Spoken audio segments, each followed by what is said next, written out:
Hi, my name's Auramaster 101. I'm Yeti. And today for Random Fact Thursday, we're gonna play the Dark Souls of action platformers Cuphead. That was fucking wrong, never mind. Random fact number 1. Nancy Oster was the first woman to serve as a member of parliament. She is famous for the quote, "If I marry beneath me, all women do." What does that mean? It means that women are better than men. I don't know. Okay. Alright. She's right. Fuck it. I don't give a shit. Wow, okay. As a man, I could give less of a shit. Should I go into a tangent about how we could possibly, theoretically, genetically change a person's gender and sex as easy as getting a flu shot? I feel like we're a little too early into the episode to be doing that. I'm gonna do it anyway. Okay, so this is me from remembering taking cellular biology and DNA RNA processing. The only difference between a male and a female biologically is in the presence of a Y chromosome. It doesn't matter how many X's you have, or how few X's you have, how many Y. One Y, you are genetically a male, and as long as you have no Y's, you're genetically female, right? Mm-hmm. Okay. So, clownfish are a fish that is able to change sex, change their biological sex. And clownfish can do this by releasing certain hormones that alter the structure of chromosomes and to change that chromosome, right? Yes. And there's a species of lizard called the whiptail lizard. Now, it doesn't change its gender, but it's able to change some of the nucleotide acids in themselves to make them able to reproduce lesbonically, where it's a female-female. Mm-hmm. So they're able to produce fertile offspring. Now, there's there's fish that change their sex. There's frogs that change their sex. I want to say there's a reptile species that changes their sex. Reptiles that change their sex. Oh, eat an ass, you fucking clown.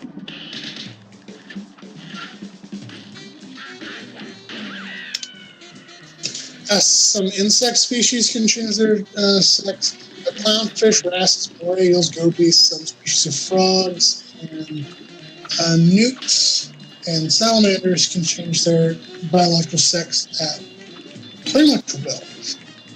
A bit, but they can. They can change their sex.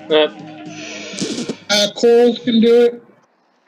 A brawl is surely brewing. And begin! Chickens can change their sex. Excuse me. Yeah, chickens can sometimes undergo natural sex changes. This is, I think, random fact number 4. There's just something.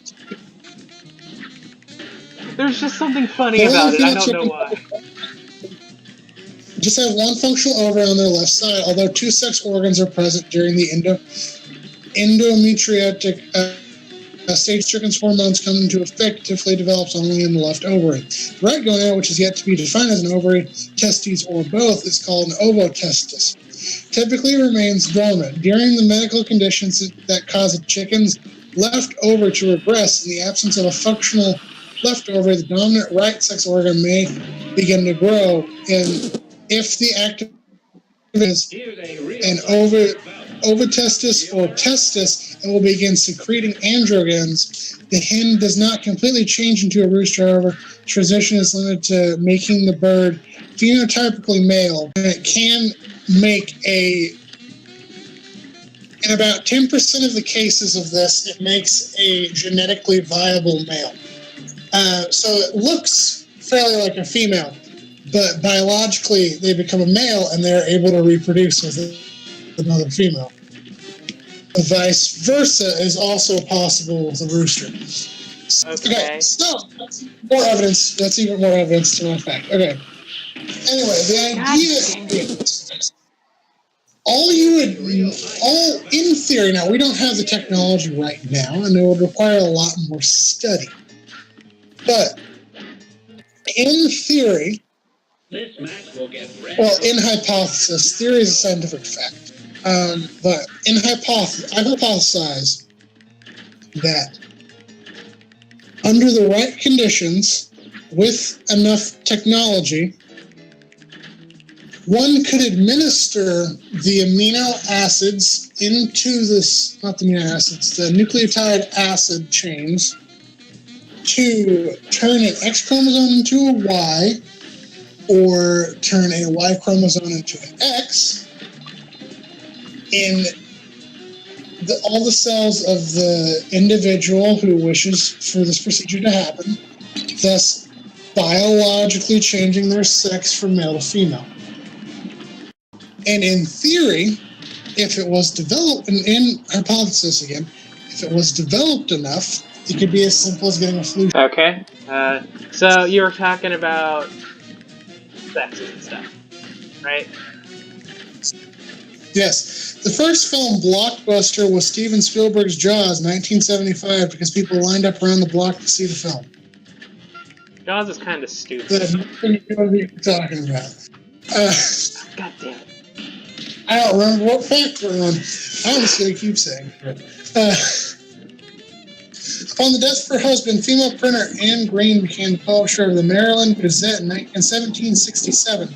She ran the Maryland's only paper for 8 years, and she died in 1775. Her obituary read, "She was a mild and benevolent disposition for conjugal affection and parental tenderness, an example to her sex." She sounds like a pretty okay lady.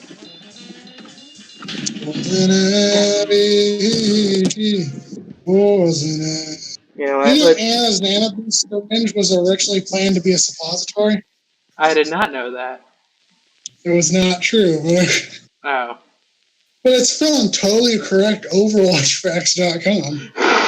I wish my computer was strong enough for me to play more Overwatch. Oh yeah, being gay was just decriminalized for the first time in 150 years in India. Oh yeah, that was all over my dash earlier. Go India. Another random fact. You're up. There's a dentist from Irvine, California named Dr. Fang. Okay. The Gaboon viper of Africa is armed with the longest fangs of any snake in the world. Its fangs have been known to exceed a length of a full 2 inches long. I suck at this game. I haven't died yet, but... Payne-Scott. Ruth Scott was a pioneer in the field of radio astronomy, and she was the first to use radio waves to detect solar bursts. Back in the 1940s, she was forced to resign after she got married. Lame. Fight the patriarchy. Fight the power, row, fight the power. Shut up. Game, fast, no obstacles. Row, fight the power. Why am I Row, fight the power. I'm gonna row fight somebody in a second.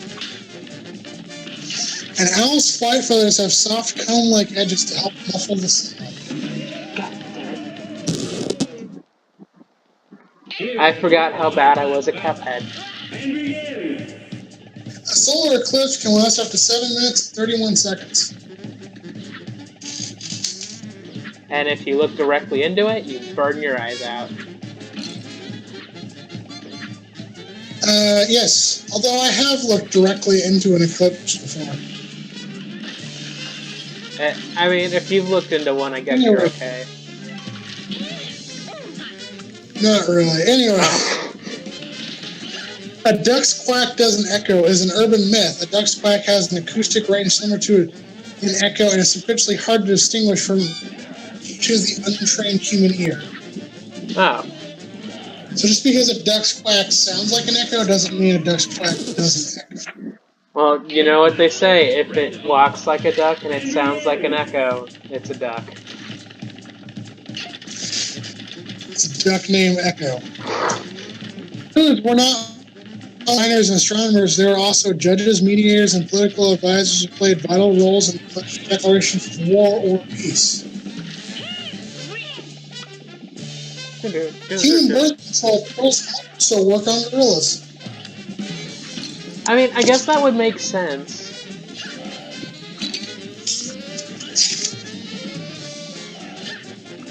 Hiccups are also known as syngultitis. The American 30% of all chemotherapy patients suffer syngultitis as a side effect of the treatment. Are you getting cancer treatment? Are you getting cancer treatment? Is that why you have hiccups? No. I know that chemo is literal poison, and that's why people get super sick from it. Oh yeah, you are literally poisoning yourself in the hopes that it kills off whatever killing you first. Ultrasound scans show that 2-month-old babies hiccup in the womb before any breathing moments occur. That's kind of cute. It's also really weird. When translated, the Himalayas mean abode of snow. A great climb and then some. Here goes. I'm sorry, all that I can think about is all the times we've named things like the mountain or the river. Or the El Camino way is the way. Or Los S is the city. The city. The city of Los Angeles is the city. God, why did I we're think not this was smart. a good idea? Oh my god. A tremendous collision between India and Asia via the Indo-Australian Eurasian plates occurred, and the Himalayas were born. End my suffering. I'm restarting. God damn it. You're up. And last thing. His first words were hot dogs when he said out loud, obviously, in the 1929 short, The Carnival Kid. Was that the last fact? Yes. Okay, my name's Auramaster 101, and I'm basically as good at this game as a game reporter. And this has been Random Facts Thursday.